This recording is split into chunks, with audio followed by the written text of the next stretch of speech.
सभी को प्रणाम, नमस्कार।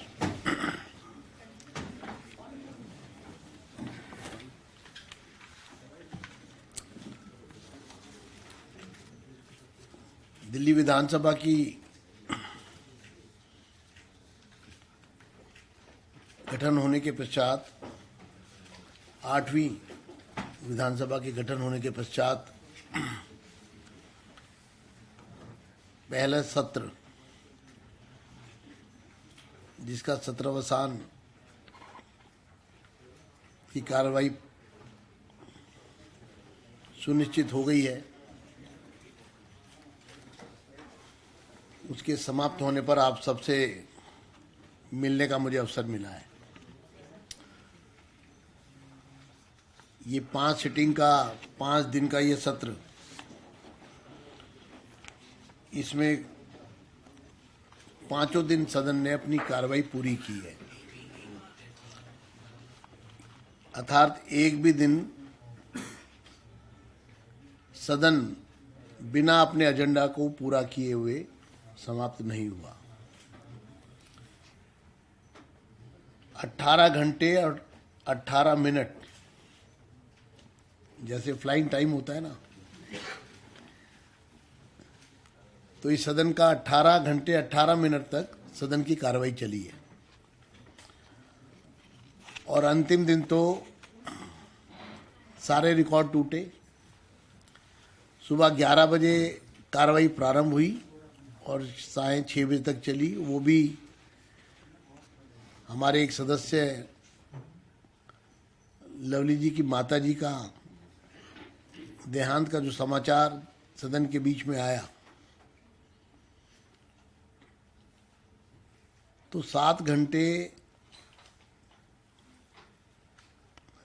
और चर्चा में सदस्यों ने भरपूर भाग लिया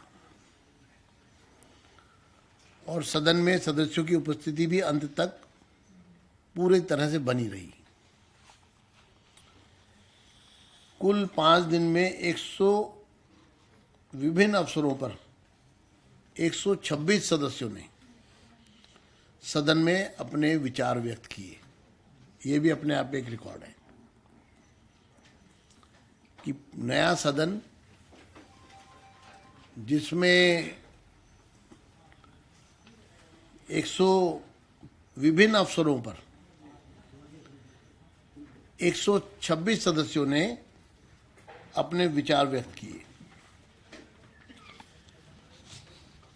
सभी को बोलने का मौका दिया गया।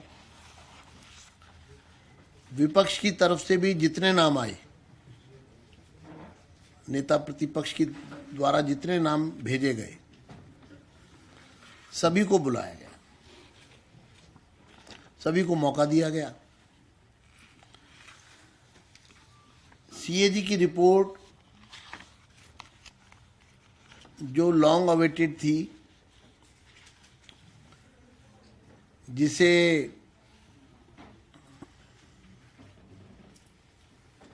सदन में बहुत पहले आ जाना चाहिए था, और क्योंकि मैं भी उन सदस्यों में से एक था पिछले सदन के, जो इस मांग को लगातार उठा रहे थे, राष्ट्रपति जी से मिले थे, उपराज्यपाल जी से मिले थे। कोई संवैधानिक संस्थान ऐसा नहीं था देश का, कोई प्रशासनिक व्यवस्था ऐसी नहीं थी, कोई राजनीतिक प्लेटफॉर्म ऐसा नहीं था जहां पर हमने दरवाजे ना खटखटाए हों। और अंतोगत्वा जब उम्मीद नहीं रही, तो अदालत के दरवाजे भी खटखटाए और दिल्ली हाई कोर्ट में एक पेटिशनर के रूप में मैं स्वयं गया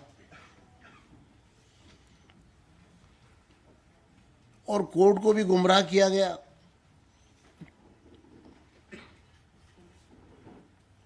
कोर्ट ने फैसला भी सुना दिया और साथ में ये भी कह दिया कि जो कमिटमेंट हाई कोर्ट को की अगर पूरी ना हो तो आप दोबारा आ सकते हैं। लेकिन दिल्ली का दुर्भाग्य देखिए कि 5 दिन के अंदर अंदर, ये भी अपने आप में एक रिकॉर्ड होगा, 5 दिन के अंदर अंदर में हम दोबारा हाई कोर्ट गए सेम मामले में और फिर पिटीशन डाली। और मुझे नहीं मालूम था ये दायित्व मेरे ही कंधों पर आ जाएगा कि जो अदालत ने कहा था कि स्पीकर का अधिकार क्षेत्र और स्पीकर इस कार्य को करेंगे, तो मैंने सहर्ष सीएजी की रिपोर्ट जो पूरा देश जानना चाहता था उसको सिलसिलेवार सदन में हम लेकर आ रहे हैं। लेकिन क्या सीएजी की रिपोर्ट टेबल हो जाना ही, लोगों के सामने सीएजी की फाइंडिंग्स आ जाना ही क्या काम पूरा हो जाता है? ऐसा नहीं है। ये तो एक शुरुआत है। ये अब हाउस के जुरिडिक्शन में है। ये इस सदन की संपत्ति है सीएजी की रिपोर्ट, और इसको अंजाम तक पहुंचाना,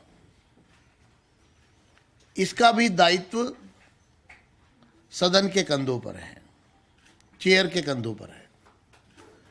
हम दिल्ली की जनता को, देश की जनता को विश्वास दिलाते हैं इस प्रक्रिया को जल्द से जल्द पूरा किया जाएगा, बिना एक दिन भी गंवाए, 1 घंटा भी गंवाए, 1 मिनट भी खराब किए। इसीलिए सदन में पीएसी 3 महीने में रिपोर्ट देगी,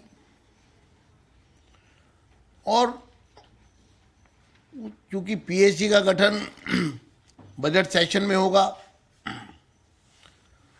वो 1 अप्रैल से काम करना प्रारंभ करेगी, तो ये समय भी व्यर्थ ना जाए, इसलिए हाउस से ही डायरेक्शन दी गई कि सीएजी की रिपोर्ट संबंधित विभागों को भेज दी जाए और उस पर एक्शन टेकन नोट 1 महीने के अंदर अंदर चेयर के कार्यालय तक, स्पीकर कार्यालय तक पहुंच जाए।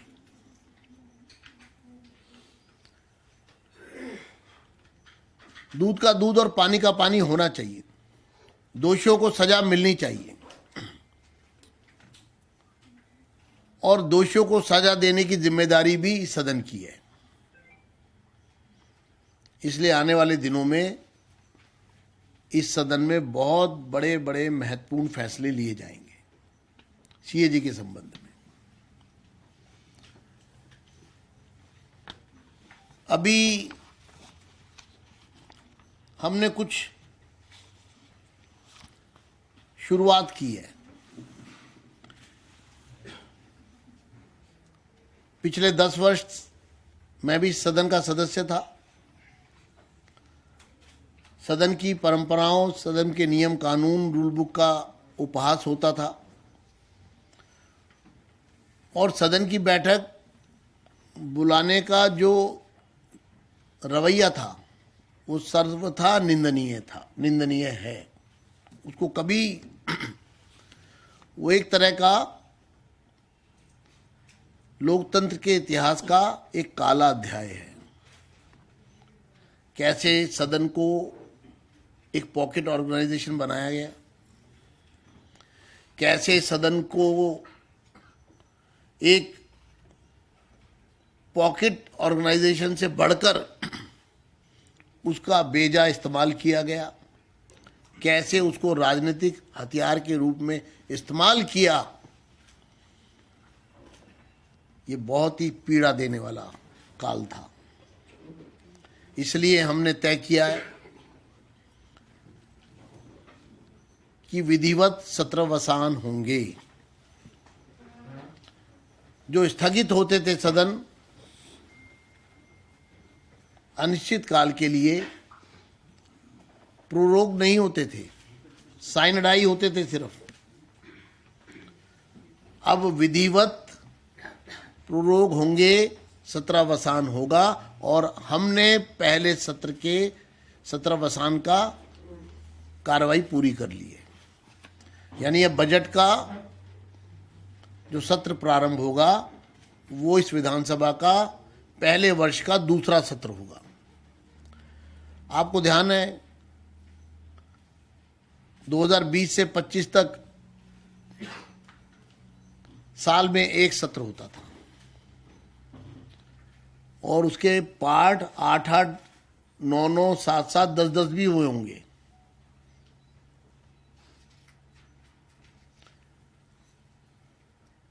अनिश्चितता से भरा हुआ सदन की कार्रवाई और उसको कॉल करने का तरीका,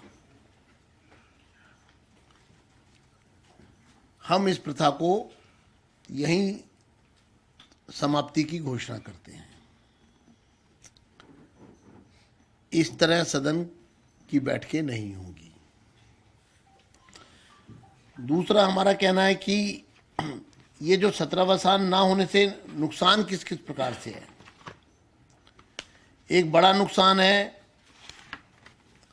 कि अगर सदन प्रोरोग नहीं हुआ है तो सरकार कोई ऑर्डिनेंस नहीं ला सकती, क्योंकि सदन लाइव है। अगर मान लीजिए कोई इस तरह की परिस्थितियां उत्पन्न हो जाए, भूकंप आ जाए, कोई और नेचुरल क्लैमिटी हो जाए, सरकार को कोई तुरंत फैसला लेना हो, कोई ऐसी आवश्यकता पड़ जाए, तो ऑर्डिनेंस नहीं आ सकता था। लेकिन अगर सदन प्रोरोग होगा तो सरकार अपने लोगों के हित में, आवश्यकता के अनुसार, इमरजेंसी में अब ऑर्डिनेंस ला सकेगी। कोविड में जैसा हुआ था, बहुत मौके ऐसे थे जब सरकार को कुछ फैसले लेने थे। तो ये एक बड़ा विषय हमारे सामने है। दूसरा हमारा ये कहना है कि एक प्रथा जो यहाँ कभी नहीं होती थी,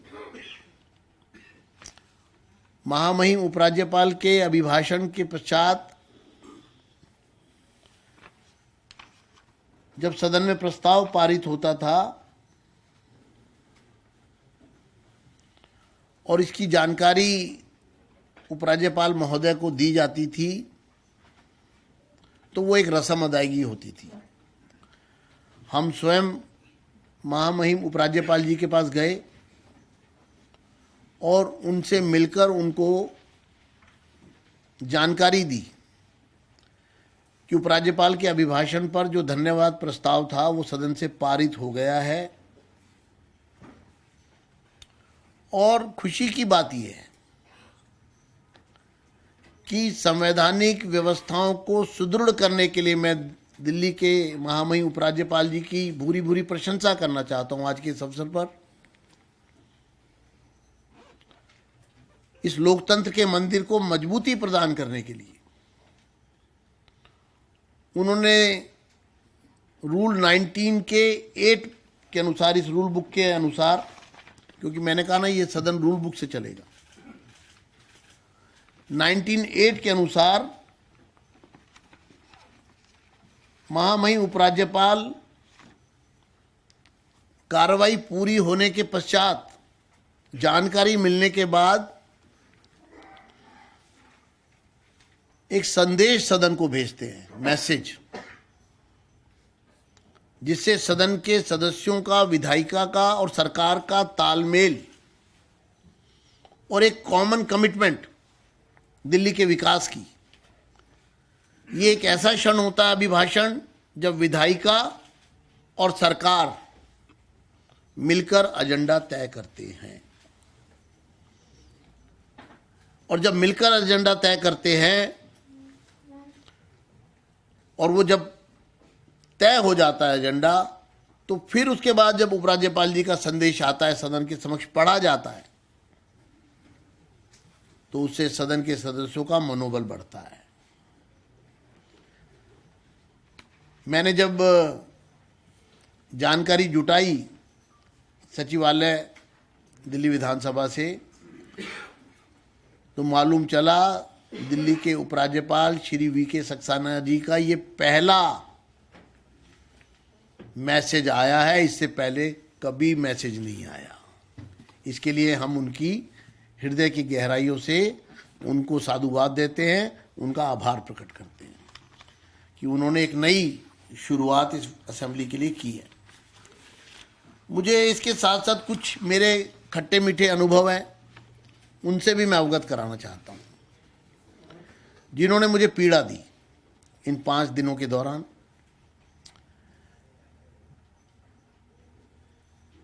पहले ही दिन सदस्यों ने ओथ ली, स्पीकर का चुनाव हुआ और अभी बधाई प्रस्ताव पर चर्चा हो रही थी। वो तो एक सेरेमोनियल अवसर था, वो एक हेल्दी, जिसको कहा जा सकता है स्वस्थ वातावरण के लिए, वो कोई राजनीति के क्षण नहीं होते हैं। वो एक ऐसा क्षण होता है जब हम एक नई शुरुआत की ओर बढ़ रहे हैं। लेकिन विपक्ष ने बड़ा गैर जिम्मेदार व्यवहार किया और बधाई प्रस्ताव के बीच में ही हंगामा कर दिया।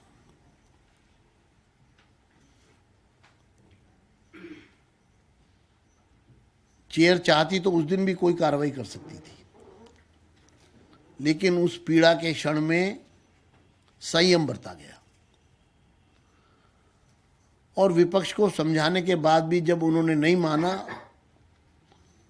तो अपने विवेक से फैसले लेकर सदन की कार्रवाई को सम्मानजनक तरीके से पूरा किया गया और सदस्यों का आभार भी प्रकट किया गया। लेकिन सदन की कार्रवाई से विपक्ष के हंगामे के कारण समझौता नहीं किया गया। अगले दिन अभिभाषण था उपराज्यपाल महोदय का। मैं सभी साथियों को यह स्पष्ट करना चाहता हूं, वो कोई नॉर्मल सदन की कार्रवाई नहीं होती है। जब उपराज्यपाल आते हैं, सदन को संबोधित करते हैं, अभिभाषण होता है, तो वो कोई सदन की कार्रवाई वास्तविकता में नियमानुसार 12 बजे प्रारंभ होनी थी। अगर रिकॉर्ड भी आप देखेंगे तो उसमें सदन की कार्रवाई 12 बजे से प्रारंभ हुई थी, लेकिन 11 से 12 का जो समय था वो सदन की कार्रवाई का सीधे तौर पर हिस्सा नहीं होता है। वो अभिभाषण होता है, सदस्यों को उसको सुनना होता है और उसके बाद जब सदन, बहुत सारे मौके तो ऐसे होते हैं कि अभिभाषण के बाद सदन समाप्त हो जाता है, उस दिन सिर्फ अभिभाषण होता है और फिर अगले दिन सदन बैठता है। लेकिन हमने समय का सदुपयोग करने की सोची और हमें लगा कि सब सदस्य आएंगे, सब लोग आएंगे, नई असेंबली है, तो हम उसको देरी क्यों करें, और इसलिए हम उसी दिन 12 बजे से सदन भी बिठाएंगे। लेकिन अभिभाषण में भी उसी प्रकार का रवैया जो देखा गया वो भी चिंताजनक था और दुर्भाग्यवश चेयर को कार्रवाई करनी पड़ी।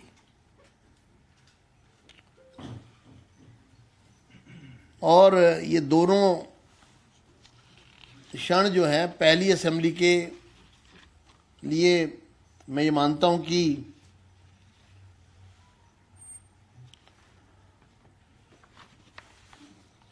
नहीं होने चाहिए थे जो हुए। अभी आपकी जानकारी के लिए नियम 280 में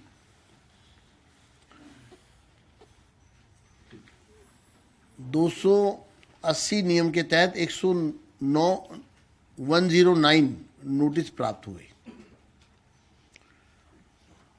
और 3 दिन विशेष उल्लेख हुआ है, मात्र 3 दिन, और 42 मामलों को सदन में उठाया गया।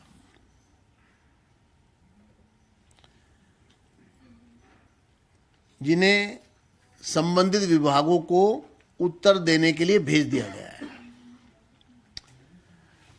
मैं ये स्थिति स्पष्ट करना चाहता हूं कि विशेष उल्लेख पर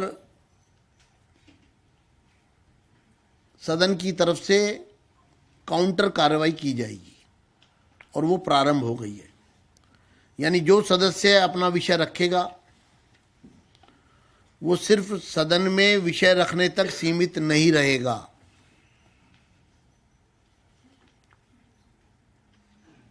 उसे उस पर संबंधित विभाग से उत्तर की अपेक्षा रहेगी और वो माननीय सदस्य तक उसकी शंका का उत्तर उन्हें मिलेगा समाधान के साथ।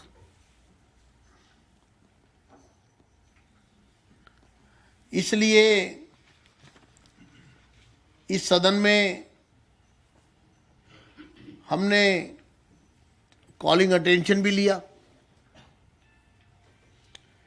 इस सदन में पूर्व प्रधानमंत्री जी के सम्मान में उनके निधन पर, जबकि निधन 27 फरवरी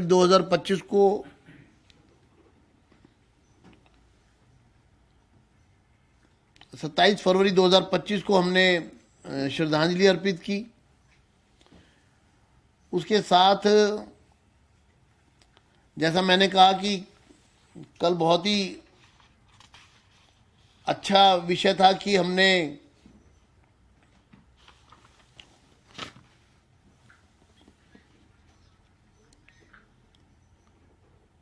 ग्यारह बजे से 6 बजे तक सदन चला।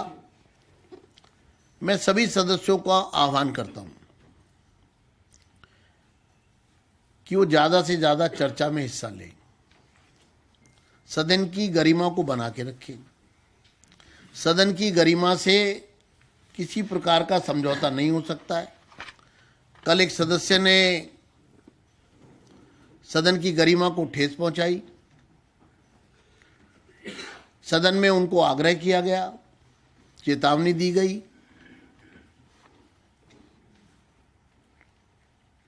और सदस्य ने सदन के समक्ष माफी भी मांगी और अपने ट्वीट को भी डिलीट किया। ये सदन की मजबूती का और सदन में लिए जा रहे फैसलों का मजबूती से पालन हो रहा है, इसका ये प्रत्यक्ष रूप से एक संदेश है। क्योंकि चेयर की तरफ से कभी भी ऐसे विषयों पर कोई समझौता नहीं होगा। अभी 2:30 पर मैं लोकसभा के स्पीकर श्री ओम बिरला जी से मिलने जा रहा हूं और उनको आमंत्रण दूंगा दिल्ली विधानसभा में आने के लिए, और मुझे उम्मीद है वो मेरा आमंत्रण स्वीकार करेंगे। और अगर आज ही वो मेरा आमंत्रण स्वीकार कर लेंगे तो शाम तक आपको उस स्थिति से भी हम अवगत करा देंगे। आप सब इतनी बड़ी संख्या में यहाँ आए,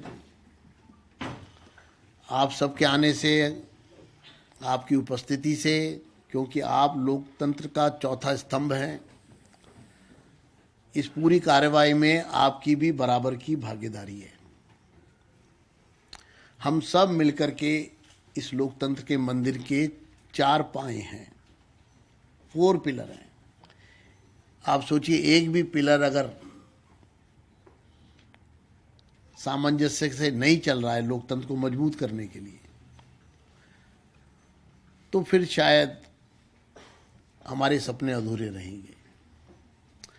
हमारी अपेक्षा है कि हमें अपने क्रिटिसिज्म पर भी कोई ऐतराज नहीं है, लेकिन उसमें सकारात्मक एक सोच होनी चाहिए कि वो हेल्दी क्रिटिसिज्म हो रहा है, हेल्दी तरीके से हो रहा है। क्रिटिसिज्म करिए, कमियां निकालिए, आवश्यक है, और जहां एप्रिसिएशन की जरूरत हो तो हौसला भी जरूर बढ़ाइए, क्योंकि आपके बढ़ाए हुए हौसले दूर तक जाते हैं, उसकी आवाज भी दूर तक जाती है, और आपके क्रिटिसिज्म की भी मार थोड़ी नहीं होती। मैं आपको विश्वास दिलाता हूं, कभी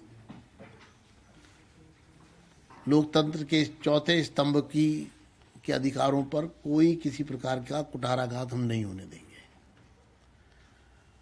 आप स्वच्छंद वातावरण में अपने काम को अंजाम दें, ऐसी मेरी आप सबको शुभकामनाएं हैं। आज हमारी ये पहली प्रेस कॉन्फ्रेंस थी। एक बार पुनः आपके आगमन पर मेरी ओर से बहुत बहुत धन्यवाद। कोई क्वेश्चन आप पूछना चाहें तो आमंत्रित है।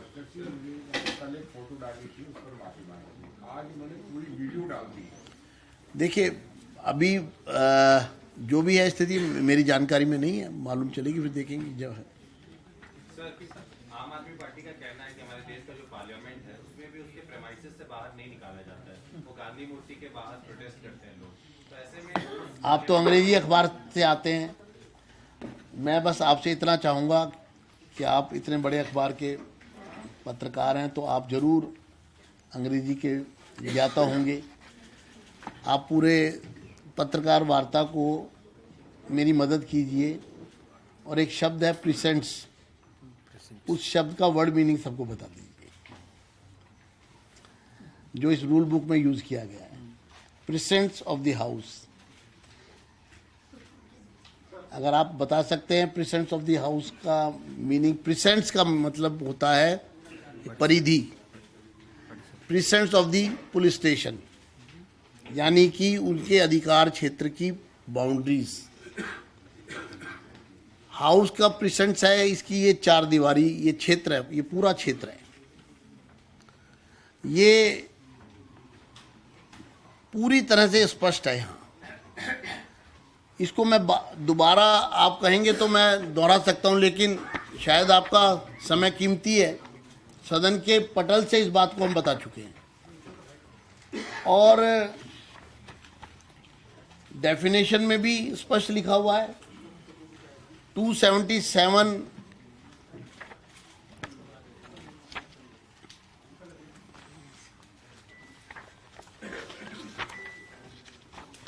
अच्छा हुआ आपने सवाल किया। मैं थोड़ा सोच रहा था कि आज भी अगर इसको रिपीट करूंगा तो आप कहेंगे ये सेम बात को दोबारा बात कर रहे हैं।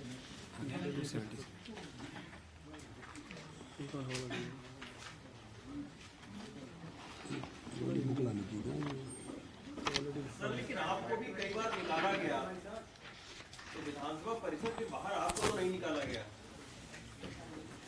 देखिए, ये मैंने कहा ना, ये सदन रूल बुक से चलेगा, और रूल बुक में जो लिखा है उसको लागू करना मेरी जिम्मेदारी है। सदन में शांति और व्यवस्था, इसमें बड़ा साफ लिखा है 277 में, सदन की सेवा से निलंबित सदस्य सदन के परिसर में प्रवेश करने से, प्रीसेंट्स में प्रवेश कहां से होता है? गेट से होता है। सदन की सेवा से निलंबित सदस्य सदन के परिसर में प्रवेश करने से, और सदन यानी सदन जो हाउस बैठा हुआ है, परिसर में प्रवेश करने से, और सदन और समितियों की कार्रवाइयों में भाग लेने से वंचित रहेंगे। परंतु अध्यक्ष किसी निलंबित सदस्य को तदर्थ प्रार्थना किए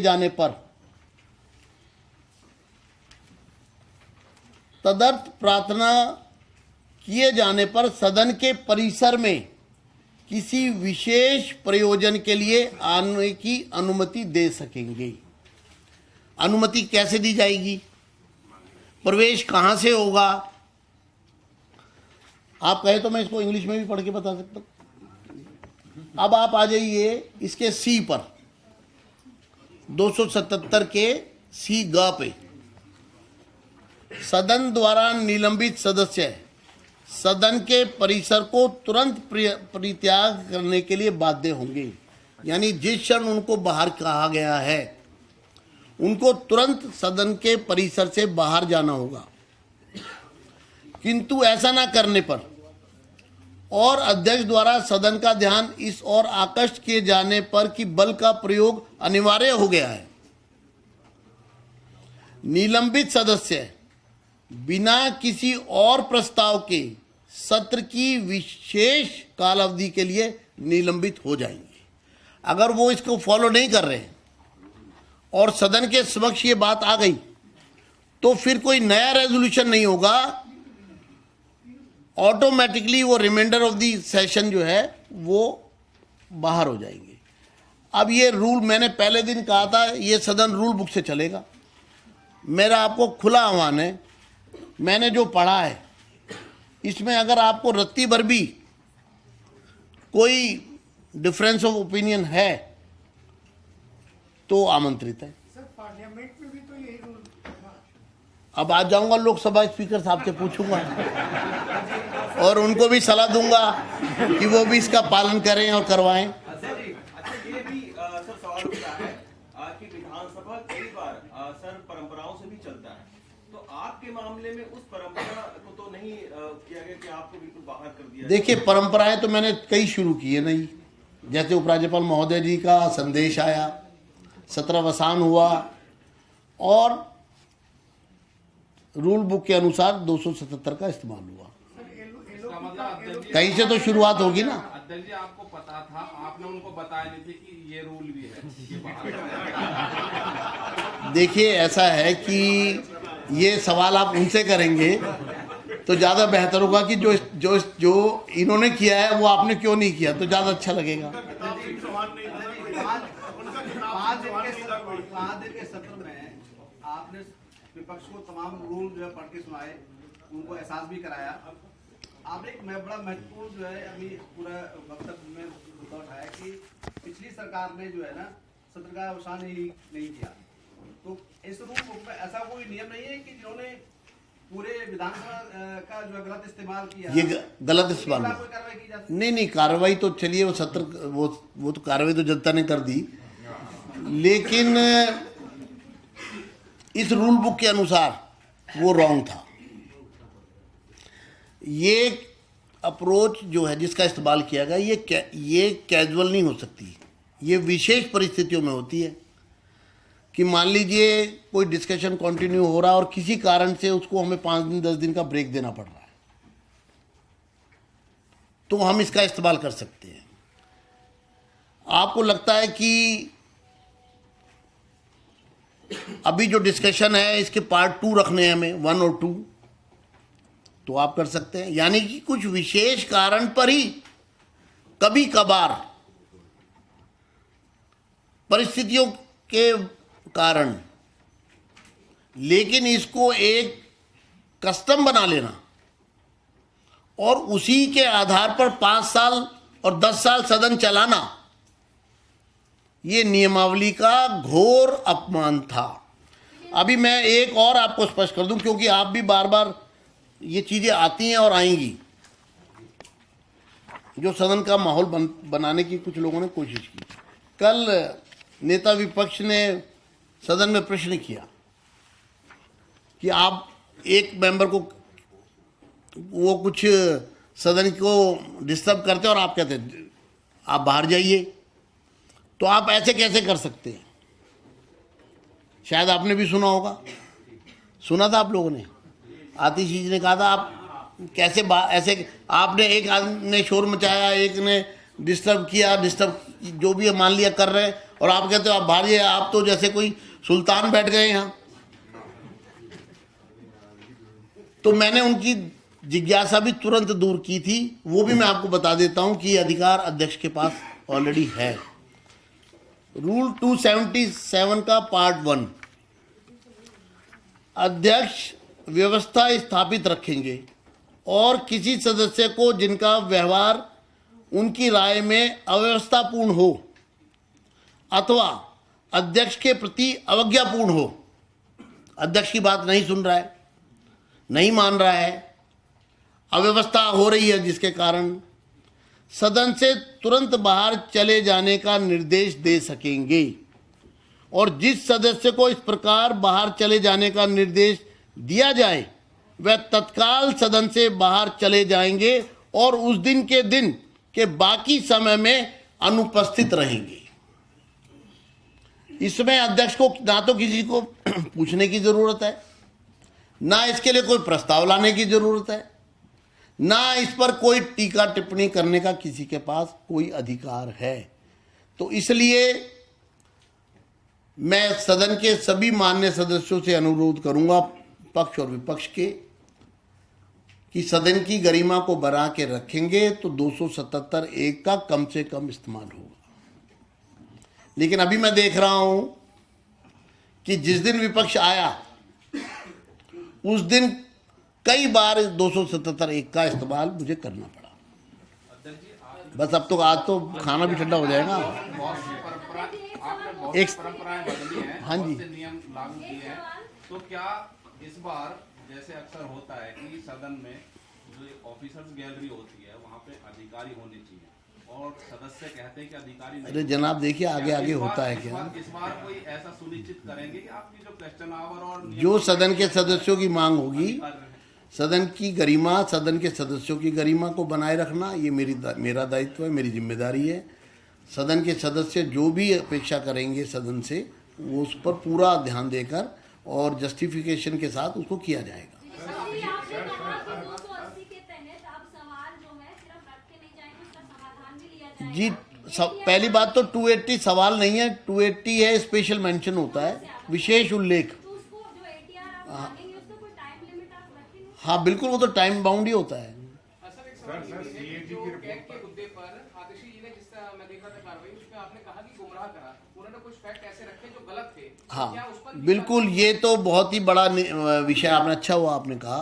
सदन के समक्ष अगर कुछ ऐसे तथ्य पेश किए जा रहे हैं जो गुमराह कर रहे हैं सदन को, जो जिनका कोई तथ्यपूर्ण आधार नहीं है, जो मनगढ़ंत है, जो सिर्फ भ्रम पैदा करने के लिए अगर लाए जाएंगे तो चेयर हमेशा इसको ध्यान देगा। सर सीएजी की रिपोर्ट पर एक छोटा सा सवाल है। सीएजी की रिपोर्ट रखने का काम अध्यक्ष जी का होता है। अध्यक्ष जी इस विधानसभा में नहीं रहे, मंत्री भी इस विधानसभा में नहीं रहे, क्या उन पर कार्रवाई हो सकती है जो विधानसभा का सदस्य ही नहीं है? नहीं, मतलब मैं समझा नहीं। ये तो वो तो देखिए बात हो गई खत्म, अब सदन में आ रही हैं। नहीं रखा, क्यों नहीं रखा, वो एक अलग विषय था, वो ओवर हो गया। अब दूसरा विषय ये है कि इन रिपोर्ट्स में जो महत्वपूर्ण है, कुछ ऐसे सदस्य, पूर्व सदस्यों के या वर्तमान में भी वो सदस्य हैं और लेकिन पूर्व में सरकार का हिस्सा थे और वो सीएजी की इस रिपोर्ट में कहीं ना कहीं दोषी हैं, तो पीएसी और ये सदन उन पर भी कार्रवाई करने के लिए बाध्य भी है और वो एम्पावर्ड भी है। सभी लोग लंच के लिए आमंत्रित हैं। बहुत बहुत धन्यवाद।